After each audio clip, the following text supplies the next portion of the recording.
आ जाओ आगे बढ़े। नेशनल पार्टीज, ठीक है, नेशनल पार्टीज वाला टॉपिक है। समझ में आ गया ना कंटेक्स्ट क्या है? नेशनल पार्टीज क्यों पढ़ रहे हैं अपन? नेशनल पार्टीज अपन इसलिए पढ़ रहे हैं कि अपने को ये समझ में आए ना माने कि कितनी पार्टीज होना चाहिए, डिपेंड्स ऑन द सिचुएशन। तो पार्टीज किस किस तरह की होती है ये तो बता दो सर कि ये भी this is not a good question, आज बोलेंगे नहीं। तो मैं देखना होगा कि दो तरह की पार्टीज रहती है, नेशनल पार्टीज और स्टेट पार्टीज। नेशनल पार्टीज क्या होती है उससे शुरू करते हैं अपन, ठीक है। नेशनल पार्टीज क्या होती है उससे शुरू करते हैं। तो शांति बैठो, मुंह पे रख के और समझते चलो नेशनल पार्टीज क्या होती है। देखो, तो democracy that follow a federal system all over the world tend to have two kinds of political parties, ठीक है। तो अब जैसे आप देखोगे कि दो तरह की पार्टीज होती हैं all over the democracy in the world, ठीक है। All over the democracy in the world there are two type of parties. And what are the two type of parties? तो parties that are present in only one of the federal units and parties that are present in several और all of the federation. क्या आ गया? Federation और all of the federation, one of the federation. Simple चीज बता रहा हूं, simple चीज बता रहा हूं मैं आपको। क्या है सिंपल सिंपल? इस टाइप से है कि एक होती है आपकी पूरी कंट्री, वो कंट्री कैसी होती है? उस कंट्री के अंदर अलग अलग स्टेट्स होते हैं, और इसको थोड़ा सा इतरा के यूएसए में फेडरेशन बोल देते हैं, ठीक है। तो कुछ पार्टी ऐसी होती है जो यहां तक सीमित रहती है कि ये अपन का इलाका है, इलाके में नो इंटरफेरेंस, ऐसा नहीं देखा तुमने? तो कुछ पार्टी ऐसी होती है जो स्टेट तक सीमित होती है, कुछ पार्टी ऐसी होती है कि स्टेट में भी है और एक से ज्यादा स्टेट में है। मतलब several parties have their presence in only one federation and there are several parties which have their presence in multiple federations, ठीक है। मल्टीपल फेडरेशन, मल्टीपल एरियाज में उनकी वो प्रेजेंस होती है। तो क्या हो रहा है ना, जिस पार्टी ने अपने आप को एक स्टेट तक सीमित रखा है तो उसको हम क्या बोलते हैं कि यार भैया ये तो उस रीजन तक की पार्टी है, तो उसको रीजनल पार्टी या स्टेट पार्टी बोलते हैं। लेकिन एक पार्टी जो क्या बोलती है कि कश्मीर से लगा के कन्याकुमारी तक हमारा दबा है, तो वो पार्टी क्या है? ठीक है, मम्मास, उस टाइप की पार्टी हो जाएगी। वो पार्टी नेशनल पार्टी की कैटेगरी में आ जाएंगी, ठीक है, कि वो पार्टी का क्या है? वो पार्टी का एक तरह से रोला है, समझ गए? तो ये चीज रहती है। तो this is the case in India as well. और जब वर्ल्ड वाइड ऐसा चल रहा है तो इंडिया में भी ऐसे चलेगा, ठीक है। दो India is not for beginners, लेकिन इंडिया में भी ऐसे चलता है। कैसा कि कुछ पार्टीज होती है जिनकी प्रेजेंस क्या होती है, कुछ रीजन तक ही सीमित रहती है, और कुछ पार्टीज ऐसी रहती है जिनकी प्रेजेंस हर रीजन में होती है, हर क्षेत्र में होती है, ठीक है। पानी पियो, सी बात पे पानी पीते रहना है, हाइड्रेटेड रहना है। उमस बहुत बढ़ रही है, अक्टूबर हीट वाला फिनोमेना चालू हो गया है, चक्कर आ जाएंगे, तो बेहतर यह है कि पानी पीते रहो। पानी हर समस्या का समाधान है, ठीक है। This is the case in India as well. There are some countries, there are some country-wide parties which are called national parties. कुछ पार्टी country-wide पार्टी होती है जिन्हें अपन national parties बोलते हैं, जिनकी प्रेजेंस नेशनल लेवल पे रहती है। These parties have their unit in various states. तो जैसे बोलते हैं ना, Bharatiya Janata party BJP wing, Bharatiya Janata party Rajasthan wing, Bharatiya Janata party Uttar Pradesh wing, ऐसा सिस्टम। जैसे आम आदमी पार्टी वो तो दिल्ली तक ही है, लेकिन ठीक है, तो आम आदमी पार्टी का दिल्ली का विंग रहेगा, पंजाब में है तो पंजाब की भी एक विंग रहेगी उनकी, कांग्रेस है तो कांग्रेस का साउथ इंडिया में भी विंग है, ऐसा। तो कुछ पार्टी ऐसी होती है जिनकी प्रेजेंस नेशनल लेवल पे है, अलग अलग स्टेट्स में उनकी अलग अलग क्या है प्रेजेंस है, अलग अलग विंग्स है, but by and large all these units follow the same policies, ठीक है। और जैसे जो बीजेपी के राष्ट्रीय अध्यक्ष, क्या नाम है उनका, नाम बताओ? जेपी नड्डा। तो जो जेपी नड्डा जी ने बोल दिया वही क्या होगा, वही, चाहे वो बीजेपी कांग्रेस की हो, चाहे वो बीजेपी उत्तर प्रदेश की हो, चाहे वो बीजेपी गोवा की हो, सब वही मानते हैं। तो वही है कि एक पार्टी है जो अलग अलग क्षेत्रों में फैली है, लेकिन वो एक पार्टी से ऊपर से जो मैंडेट आता है सारे लोग वही फॉलो करते हैं। तो by and large all these units follow the same policy, programmes and strategy that is decided by at the national level. तो नेशनल लेवल पे वैसा वाला सीन होता है क्या कि कह दिया ना बस बस, तो वो सारे पार्टी मतलब फिर वो नेशनल लेवल पे जो डिसीजन दिया गया वही अलग अलग स्टेट्स में सब फॉलो कर लेते हैं। तो कुछ पार्टीज नेशनल पार्टी होती है। क्या मैं आपको नेशनल पार्टी का कंटेक्स्ट दे पाऊं कि नेशनल पार्टी क्या है? समझ में आया? मोटा मोटा अपन नेशनल पार्टी ही पढ़ रहे हैं। तो are you guys able to understand what are national parties? बताओ जरा फटाक से।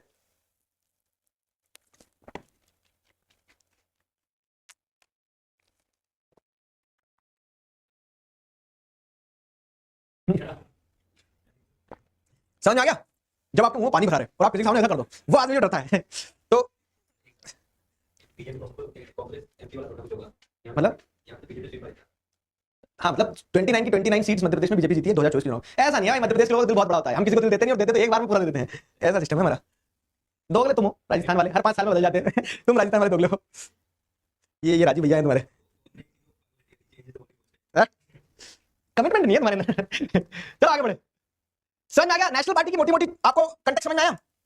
ठीक है, चलो। तो वो कह रहे हैं ना, अभी नेशनल पार्टी कौन बनेगा, स्टेट पार्टी कौन बनेगा, ये कैसे तय होता है? सर मैं नेशनल पार्टी बन जाऊं क्या मैं स्टेट पार्टी? नहीं, अपने से कुछ नहीं होता है। नेशनल पार्टी या स्टेट पार्टी का रिकॉग्निशन लेना पड़ता है, उसके लिए कुछ क्राइटेरिया है। वो क्राइटेरिया क्या है, रिकॉग्निशन कौन देता है? तो मल्टीपल सवाल आए आपके दिमाग में। चलो समझना शुरू करते हैं अपन, ठीक है। तो every party in the country has to register with the election commission, ठीक है। तो अब क्या हमारी कंट्री में आपको पता है कि जो इलेक्शन से जुड़ी हुई सुप्रीम बॉडी है वो इलेक्शन कमीशन, इलेक्शन कमिश्नर वो ऑफिसर होते हैं, वो इलेक्शन करवाते हैं, ब्ला ब्ला ब्ला, ये तो सब जानते हो तुम, है ना। तो हर कंट्री में जितनी भी पार्टीज होती हैं, हर पार्टी को अपने आप को रजिस्टर करवाना पड़ता है इलेक्शन कमीशन के पास में। तो while the commission treats all parties equally, भेदभाव नहीं है, सारी पार्टीज को कमीशन इक्वल रिस्पेक्ट देगा, सब कुछ।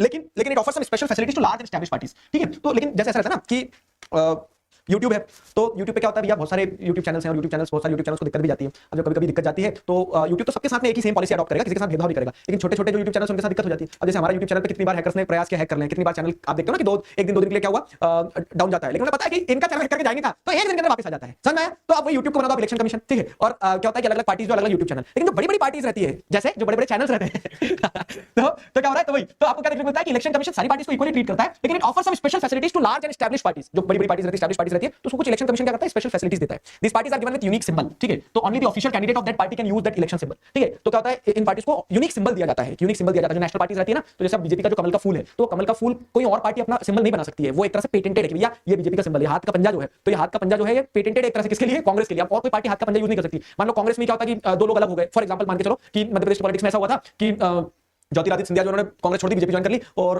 फिर कांग्रेस को लीड कर रहे थे एक तरह से कमलनाथ। तो अब क्या ऐसा नहीं कि ज्योतिरादित्य सिंधिया बोलते कि मैं तो हाथ का सिंबल भी मेरा ही होना चाहिए। जैसे कि अच्छा एग्जांपल देता हूं, चलो तो मैं रीजनल लेवल पे दिया, नेशनल लेवल पे जब कांग्रेस इंदिरा गांधी के अंडर में थी तो उस समय जब कांग्रेस अलग हुई थी ना, कांग्रेस में स्प्लिट आया था, तो तब कांग्रेस का सिंबल हुआ करता था क्या, दो बैल आते ना वैसे वाले बैल, तो वो बैल सिंबल हुआ करता था। जब इंदिरा गांधी की कांग्रेस निकल गई तो लोगों का जो ओल्ड लीडर्स थे के कामराज वगैरह, तो लोगों का कहना था कि भैया ये सिंबल तो हमारा रहेगा।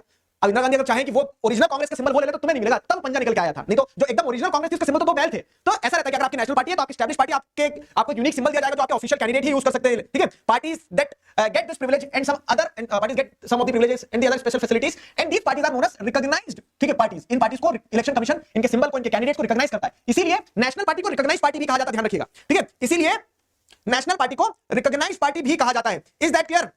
इसीलिए नेशनल पार्टी को रिकॉग्नाइज्ड पार्टी भी कहा जाता है। समझ में रखना चाहिए सारी चीजें, इसीलिए नेशनल पार्टी को रिकॉग्नाइज्ड पार्टी भी कहा जाता है।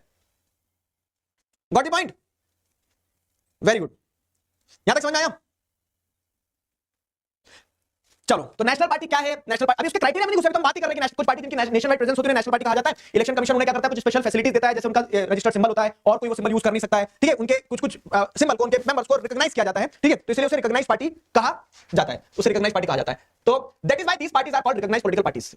अब क्राइटेरिया पे आ जाओ। तो अब सुनो मेरी बात, क्या है कि अब मैं तुम्हें एक वो बता रहा हूं, पैराग्राफ मार्क करो ना, माने ये कैसा तो भी हो गया है। ठीक है, पैराग्राफ को मार्क कर लो, ये वाला पैराग्राफ, इस पैराग्राफ को मार्क करोगे ना तो यहाँ पे क्या है, यहाँ पे आपको देखने को मिलेगा कि वो क्राइटेरिया CRI, ठीक है, TERIA, क्राइटेरिया किस चीज के लिए, नेशनल और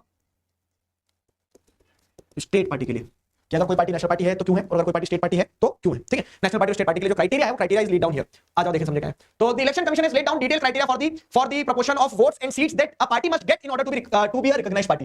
ठीक है, इलेक्शन कमीशन ने एक क्राइटेरिया ले डाउन कर दिया है, कुछ पैरामीटर्स दे दिए कि भैया आपको बेयर मिनिमम इतना करना होगा, तब जाके आप नेशनल पार्टी कहलाओगे या फिर आप स्टेट पार्टी कहलाओगे। ठीक है, for a party to be called as a national party और अ स्टेट पार्टी, ये क्राइटेरिया फुलफिल करना होगा। ये आपको करना होगा किस चीज का, कि इतना वोट चाहिए रहेगा और इतनी सीट चाहिए रहेगी। वोट और सीट का खेल है। अब मैं आपको वही समझाता हूं, वोट और सीट का खेल कैसे समझाऊं। देखो, तो a party that secures at least 6% of the total vote in an election to the legislative assembly of a state and wins at least 2 seat is recognised as the state party. ठीक है, तो पहले नेशनल पार्टी का नाम बताते हुए criteria बता दिया स्टेट पार्टी का। ठीक है, तो ये स्टेट पार्टी का मिट जाएगा। ठीक है, तो ये हो गया आपका स्टेट पार्टी का क्राइटेरिया। ये हो गया आपका स्टेट पार्टी का criteria. And a party that secures at least 6% of the total votes in Lok Sabha elections or assembly elections in 4 states and wins at least 4 seats in Lok Sabha is recognized as national party. तो दोनों party के criteria आपको यहां मिल गए हैं, दोनों party के criteria आपको यहां मिल गए हैं। अब मैं बिना किसी कंफ्यूजन क्रिएट करे मैं आपको बहुत सिंपल तरीके से इसको एक पेज पे समझाता हूं। ठीक है, क्या है वो, पहले अपन बात करते हैं नेशनल पार्टी के क्राइटेरिया की। नेशनल पार्टी, ठीक है, अब दो चीज चाहिए रहेगी। क्या चीज चाहिए रहेगी? एक चीज चाहिए रहेगी वोट्स और दूसरी चीज चाहिए रहेगी, ठीक है, एंड लिख रहा हूं वोट्स, एंड लिख रहा हूं एंड, ठीक है, एंड सीट्स। दूसरी चीज क्या है? दूसरी चीज है सीट्स, वोट्स और सीट्स। ठीक है, अगर किसी पार्टी की अच्छा समझना, एक सेकंड में अगर मिस कर दो तो मिस कर जाओगे, और एक बार में समझ आने वाली चीज है। अगर किसी पार्टी को नेशनल पार्टी बनना है कि भैया मुझे टैग लगा दो मैं नेशनल पार्टी, तो उसके लिए उसे क्या करना होगा, उसके लिए उसे वोट सिक्योर करना होगा। कितना वोट सिक्योर करना होगा? देखो, नेशनल पार्टी के लिए उसके लिए उसे वोट सिक्योर करना होगा at least 6% of the total vote in Lok Sabha election. तो उसको वोट चाहिए रहेंगे कितने? 6% इन लोकसभा। ठीक है, 6% इन लोकसभा वोट्स। समझ में आ गया? तो लोकसभा के इलेक्शन होते हैं ना तो नेशनल लेवल पे प्राइम मिनिस्टर के, तो अगर मान लो पूरी कंट्री में 100 वोटर है, जस्ट इमेजिन 100 वोटर अगर पूरी कंट्री में, तो 100 में से कम 6 वोटरों के वोट मिलना चाहिए किसी भी पार्टी को, तब उस पार्टी को अपन नेशनल पार्टी बोलेंगे। सर नहीं मिले 6%, मैं तो हुई 4 स्टेट में। ठीक है, ऐसा हो सकता है ना, जैसे आम आदमी पार्टी ये तो बोलती है मेरी तो प्रेजेंस का है पंजाब, दिल्ली और इधर 2-3 स्टेट और बस, मेरी तो प्रेजेंस इतने स्टेट में, मुझे 6% पूरी कंट्री का 6% वोट कैसे मिल जाएगा? ये तो इंडस्ट्रीज है, हम तो रीजनल पार्टी, हम तो रीजन में अवेलेबल है, लेकिन हमें नेशनल बनना है तो पूरी कंट्री में 6% वोट लाना कठिन है हमारे लिए। ले आए तो बढ़िया है, नहीं ला पाए तो क्या है? और ध्यान रखना, और एंड में कंफ्यूजन नहीं होना चाहिए। तो वोट्स में आपको क्या करना होगा, अगर आपको नेशनल पार्टी बनना है तो नेशनल पार्टी बनने के लिए आपको वोट कितने चाहिए? 6% वोट या लोकसभा में, या फिर और एल्स 6% इन 4 स्टेट्स। ठीक है, अगर आप पूरी कंट्री में 6% वोट मिला सकते हो तो 4 अलग स्टेट में, एक नहीं, 2 नहीं, 3 नहीं, 4 स्टेट के जो चुनाव होते हैं ना, स्टेट लेजिस्लेटिव असेंबली के इलेक्शन, तो 4 स्टेट्स के चुनाव में 6% ले आओ। ये चीज यहां लिखिए, देखना क्या लिखिए ये चीज, कि for a party to be recognised as the national party आपको क्या करना होगा? 6% of the total vote in Lok Sabha और assembly election in 4 states. 4 state के असेंबली इलेक्शंस में या तो आप 6% वोट ले आओ, 4 स्टेट्स के असेंबली इलेक्शन में ले आओ 6% वोट, या फिर 6% लोकसभा में ले आओ। ठीक है, तो ये हो गया वोट्स का केस। एंड सीट्स, अब सीट्स की बारी आ रही है। ठीक है, एंड सीट्स, तो अब सीट्स की बारी क्या आ रही है, देखो यहां पे एंड सीट्स। तो ये एंड में कि एक क्राइटेरिया ये स्टेप 1 चेक, और अगर आपको नेशनल पार्टी बनना है तो वोट तो ले लिया आपने, वोट के साथ साथ में आपको एटलीस्ट क्या करना होगा? 4 सीट्स। वोट के साथ साथ में आपको क्या करना होगा? 4 सीट्स इन लोकसभा।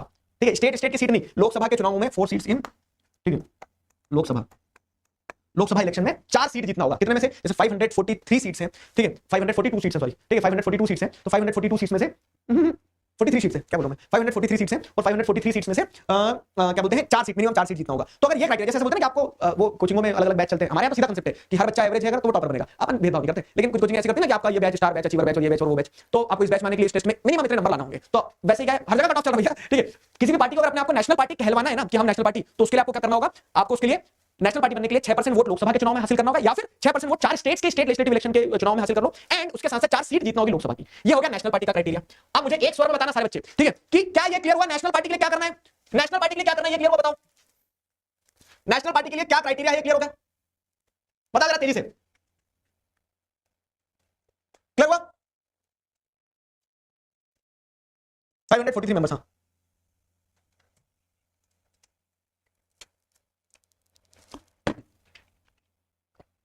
क्लियर है ना?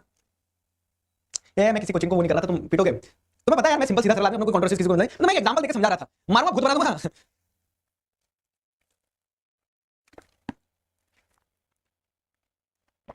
Crystal clear, very good. अब आ जाओ स्टेट पार्टी के लिए। तो क्या है कहानी, समझना कहानी ये है, हम ये पढ़ रहे थे, क्या पढ़ रहे थे भैया, हम ये समझ रहे थे कि नेशनल पार्टीज क्या होती है। तो नेशनल पार्टीज वो जिनकी नेशन वाइड प्रेजेंस होती है, जिनको इलेक्शन कमीशन के द्वारा रिकॉग्नाइज्ड पॉलिटिकल पार्टीज का टैग दे दिया जाता है, उनके सिंबल को, उनके मेंबर्स को रिकॉग्निशन मिलता है, उनको एडवांटेज रहता है थोड़ा सा ये। अब किसी पार्टी को नेशनल पार्टी बनना है, किसी पार्टी को स्टेट पार्टी बनना है, तो पार्टी बनने के लिए वो बिल्ला लेने के लिए नेशनल पार्टी का बिल्ला या फिर स्टेट पार्टी का बिल्ला, मैं बोला था नेक्स्ट टॉपर्स पार्टी का बिल्ला, ठीक है, तुम सब हमारे ब्रांड एम्बेसडर हो यार, ठीक है। तो अब केस क्या है कि किसी पार्टी को अगर नेशनल पार्टी बनना है, तो नेशनल पार्टी बनने के लिए मैंने आपको क्राइटेरिया ये बता दिया। अब अगर मान लो किसी पार्टी को स्टेट पार्टी बनना है, किसी पार्टी को क्या बनना है, किसी पार्टी को अगर स्टेट पार्टी, अगर किसी पार्टी को स्टेट पार्टी बनना है ना, अरे ना माने ये, अगर किसी पार्टी को स्टेट पार्टी बनना है, तो स्टेट पार्टी बनने के लिए आपको क्या करना होगा, स्टेट पार्टी बनने के लिए क्या करना होगा, तो वही क्राइटेरिया देख लो वापस पढ़ना। मैं इसलिए बुक में निकाल के करा रहा हूं ताकि आपको ध्यान रहे कि party that secures at least 6% of votes in ऊपर है, ठीक है, a party that secures at least 6% of the votes in the election to the legislative assembly state and wins at least 2 seats is recognised as state party. तो again criteria वही रहने वाला है, state party बनना है, तो स्टेट पार्टी बनने के लिए आपको क्या करना होगा, आपको एक तो वोट सिक्योर करना होंगे, एंड और वोट सिक्योर करने के साथ साथ में दूसरी चीज, एंड एक तो वोट सिक्योर करना होंगे एंड सीट सिक्योर करना होगी, दूसरी चीज सीट सिक्योर करना होंगे। वोट कितने सिक्योर करने होंगे, तो यहां पे अगर आपको किसी स्टेट की स्टेट पार्टी बनना है, तो उस स्टेट के 6% ऑफ, ठीक है, 6% votes in the state legislative assembly. और यहां पे और का ऑप्शन नहीं है कि अगर उस स्टेट में बनना है स्टेट पार्टी, तो उस स्टेट के तो 6% वोट लेने का। और का ऑप्शन नेशनल पार्टी के केस में कि या तो पूरे लोकसभा में 6% वोट ले लो, या फिर 4 स्टेट में 6% वोट ले लो। 4 स्टेट में तुम्हारी प्रेजेंस है, तुम्हें टिका लगा देंगे, 10 रुपए का नोट दे देंगे कि बेटा तुम नेशनल पार्टी बन गए, ठीक है। लेकिन स्टेट पार्टी के लिए आपको वोट सिक्योर करना होगा 6% of the vote in state legislative assembly. और सीट कितनी चाहिए रहती होगी, तो जैसे लोकसभा मतलब नेशनल पार्टी के लिए 4 सीट चाहिए out of the total seats, लेकिन स्टेट पार्टी के लिए आपको 2 सीट चाहिए रहेगी out of the total seats. अब ये 2 सीट्स कितने में से चाहिए रहेगी, तो हर स्टेट का अलग अलग होता है। मध्य प्रदेश के चुनाव में 230 सीटें होती है, तो 230 में से अगर आपने 2 सीट ले आए और 6% लोगों का वोट ले आए, तो बधाई हो, तिलक लगा के आपको 10 रुपए का नोट देके बोलेंगे तुम मध्य प्रदेश की स्टेट पार्टी बन गए हो, ठीक है। समझ में आ गया? तो तैयारी करो बेटा, ठीक है। तुम लोग जब तक वोटर बनोगे तब तक अपन पार्टी बना लेंगे, नेक्स्ट टॉपर्स पार्टी, उसको सीधे नेशनल पार्टी बनाएंगे, क्योंकि अपना तो पूरी कंट्री में प्रेजेंस है, समझ गए ना? तो ये है अपना मकसद, भूलना नहीं है, समझ गए? क्लियर हुआ? ये मैंने तुम्हें नेशनल स्टेट का क्राइटेरिया दोनों को समझा दिया, भूलोगे तो नहीं? बताओ जरा फटाक से। तो अब अगर बस क्लास खत्म कर रहे हैं, तो according to this classification there are 6 recognised national parties. अब मेरी बात सुनो जरा अच्छे से, प्यार से सुनना, मोहब्बत से सुनना, कि लेटेस्ट बुक जो है ना, ये देखो लेटेस्ट है, एक बच्चे ने मेरा मोए करवा दिया था, क्योंकि मैं भूल गया था कि 24-25 का पीडीएफ निकाला, तो अभी मैंने 24-25 का लगा दिया पीडीएफ। तो ये लेटेस्ट बुक के हिसाब से आप देखोगे ना, तो पहले 7 थे, अब 6 रिकॉग्नाइज्ड पार्टीज कर दिए हैं। रिकॉग्नाइज्ड पार्टीज मतलब कि 6 नेशनल पार्टीज हमारी कंट्री में as per the notification of election commission of India issued in 2023 में जो इलेक्शन कमीशन ने नोटिफिकेशन इशू किया, उसके अकॉर्डिंग क्या है, उसके अकॉर्डिंग अब 6 नेशनल पार्टीज हैं। तो नेशनल पार्टी क्या होती है, नेशनल पार्टी का क्राइटेरिया क्या है, स्टेट पार्टी का क्राइटेरिया क्या है। अब नेशनल पार्टीज कौन-कौन सी हैं, तो ये आम आदमी party, Bahujan Samaj party, Bharatiya Janata party, communist party of India, Marxist, Indian national Congress और नेशनल पीपल्स पार्टी। पुरानी कुछ पार्टीज जो थी वो उड़ा दी गई है इसमें से, जैसे सीपीआई जो थी, ठीक है, हैमर वाली, कम्युनिस्ट पार्टी ऑफ इंडिया, जो 95 में बनी थी, 1995 में, 1935 में बनी थी, सॉरी, ठीक है, 95 बोल रहा हूं, 35 बोल रहा हूं, क्या बोल रहा हूं, ठीक है, 1935 में 1935 में जो बनी थी वो हटा दी है। मतलब वो अब वो लिस्ट से बाहर चली गई कि उसने लेटेस्ट इलेक्शन में, मतलब 2019 के इलेक्शन में 6% वोट नहीं सिक्योर करोगे, 4 सीट्स नहीं सिक्योर करोगे, तो बोला tata bye bye. All India Trinamool Congress थी दीदी, तो दीदी के साथ में खेला हो गए, तो वो पार्टी भी बाहर हो गई है, समझ में आया? वो पार्टी भी बाहर हो गई है। तो आज के हिसाब से मतलब 2023 के नोटिफिकेशन के हिसाब से 6 पार्टी है, तो वो 6 पार्टी जो अपन कल पढ़ेंगे, घबराओ मत, मुझे पता तुम्हारा प्राण निकल रहा होगा, टाइम होगा, आगे बढ़ रहे हैं। तो कल की क्लास में अपन ये पूरी नेशनल पार्टीज में एक चार्ट बना के लाऊंगा, मिलकर बैठ के खाएंगे, ठीक है। तो वो जो चार्ट बना के लाएंगे हम, तो उस चार्ट में मैं आपको इसको याद करने की इजी टेक्निक भी बता दूंगा। कल अपना ये वाला पार्ट कंप्लीट हो जाएगा, स्टेट पार्टीज वाला और नेशनल पार्टीज वाला, उनके क्वेश्चन डिस्कस कर लेंगे। और हां, ये क्वेश्चन बहुत सारे हैं, ठीक है, समझ आ गई मेरी बात? चलो भैया, कोई डाउट, कोई समस्या, कोई कंफ्यूजन, किसी प्रकार की परेशानी, दुख दर्द? No problem. लोकसभा मतलब जनरल इलेक्शन जो होते हैं, जो पूरी कंट्री में होते हैं, जो प्राइम मिनिस्टर के इलेक्शन होते हैं, लोकसभा के चुनाव कहा जाता है। ये मेरा लाल जो बोल रहा है ना कि सर आज चालू करा तो खत्म भी आज ही कर दीजिए, तुम बहुत क्या बोल सकते हो ना, साहसी बालक हो और बालिका हो, जो भी है। लेकिन ये बाकी के जो कायर बच्चे हैं जो घबरा जाते हैं, आधे घंटे क्लास बढ़ती है उसमें तो उनके प्राण पसीजने लगते हैं।